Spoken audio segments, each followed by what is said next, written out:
Hey everybody, I thought I'd try something a little different today.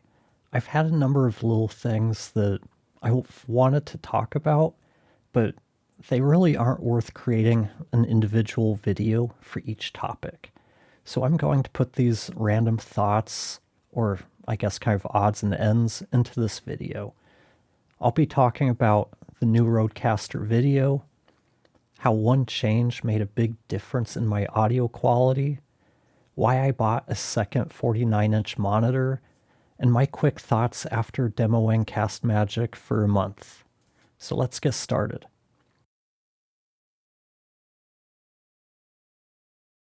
I saw that Rode released a new Rodecaster product today, the Rodecaster Video.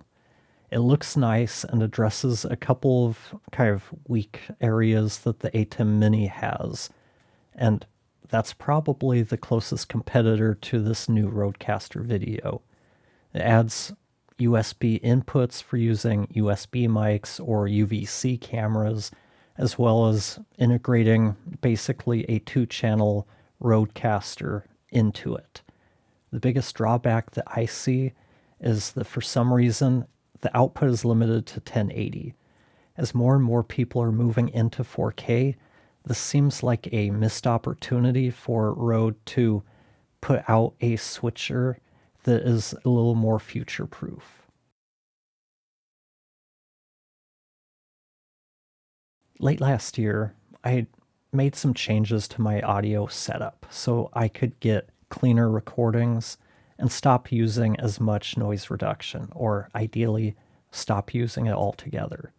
I added an external preamp, the Cranborn Audio Camden EC1, which from the reviews is said to be a really clean preamp.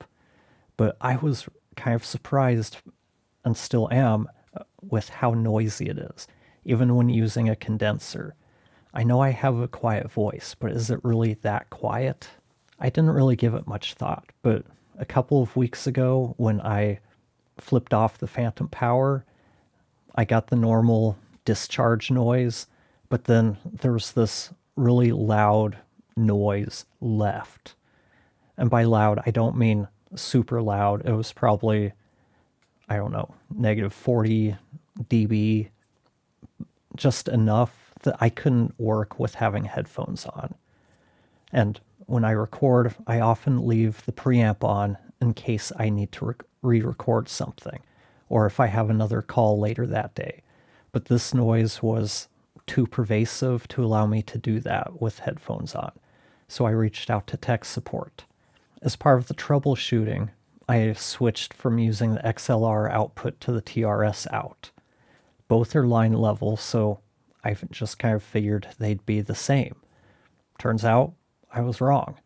The two outputs are using different types of circuits, with the XLR being symmetrically balanced and the TRS is impedance balanced. This goes beyond my area of expertise, but the bottom line is that for whatever reason, the TRS output gives me a cleaner signal, more in line with what I was expecting from the preamp. I still think there's something wrong with the XLR circuit, but they tell me it's fine. Usually, at least in my experience, and traditionally, XLR is what you use for the cleanest signal, so that's why I used it. Apparently, this isn't always the case, but it's worth checking when you have both available to you, just to make sure you're using the one that has the cleanest output for your situation. Another change I made late last year was moving from a dual 27-inch monitor setup to a single 49-inch ultra-wide. And that decision has worked out well for me, especially when I'm editing, because now I can have a wider timeline and have my notes open to the side. I still need to improve my window management because I have way too many windows open, but that's kind of beside the point. But a couple months ago, the monitor started acting up.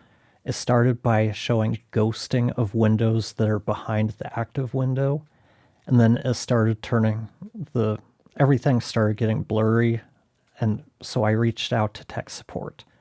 They approved an RMA for me and said the replacement should be here within a couple of days. Turns out they didn't have any in stock. Okay, it'll be here Friday instead of Wednesday. And this started happening on a Monday. So I'm looking at an entire week.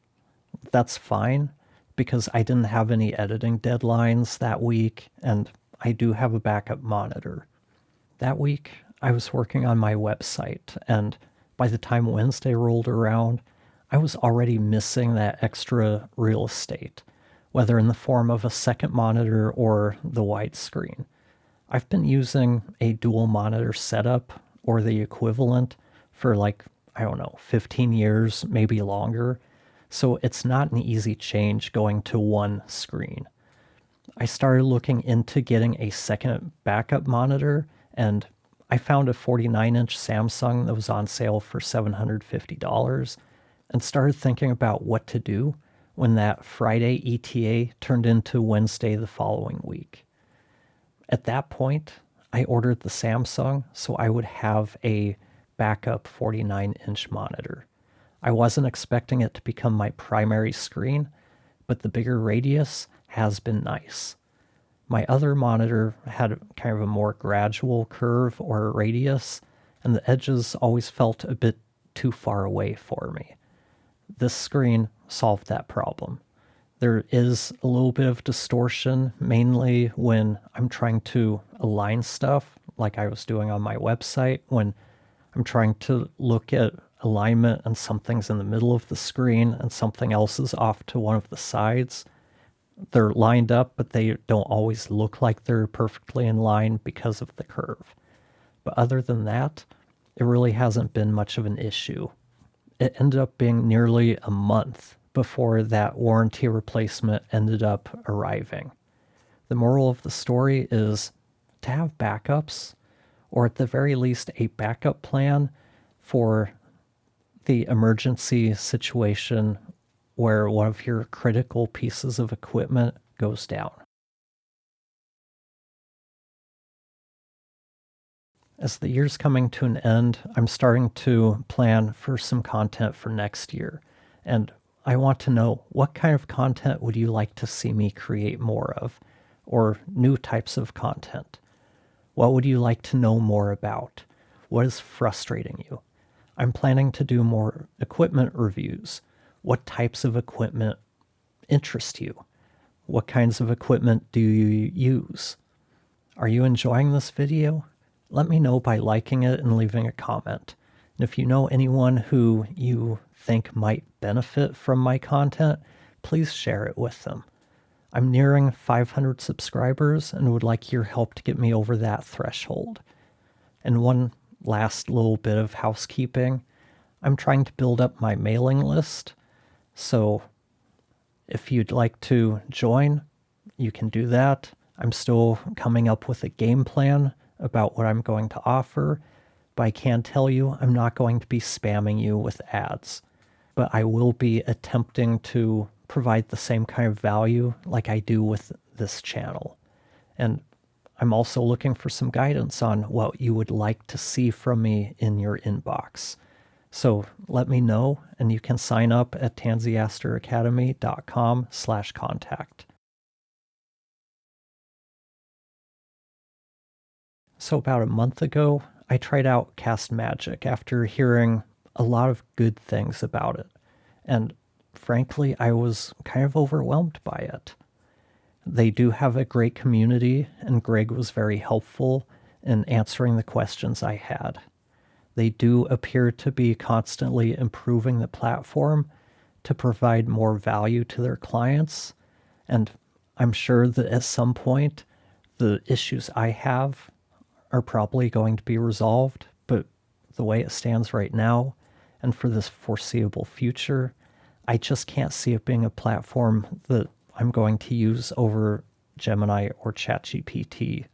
I think I was expecting to see, I guess, more customized prompting so the output would sound less like off-the-shelf ChatGPT. Yeah, you can customize the prompts and all that. But for what they're charging each month, I expected the prompting and outputs to be better out of the box. It feels more like a collection of, I hate to say it, but generic prompts to create generic outputs aimed at podcasters. To me, the biggest shortcoming of Castmagic is the lack of memory. With Gemini or ChatGPT, I'm sure Claude's the same way, I can train it on my content to learn my voice and remember the things that I don't like in its output. I can then train Gemini or ChatGPT on my client's content to learn their voice for writing their show notes or descriptions. And I can do this for each and every client. And this just isn't possible to the same degree with Castmagic. It takes a lot more work to customize or create your own custom prompts. And if I'm already doing all of this customization, why not just go to the source and cut out the intermediary? So let me know. What do you think about this video? Do you like the random thoughts here, or do you prefer that I stick to one topic per video? Let me know in the comments below. Thank you for watching, and I'll talk to you next time.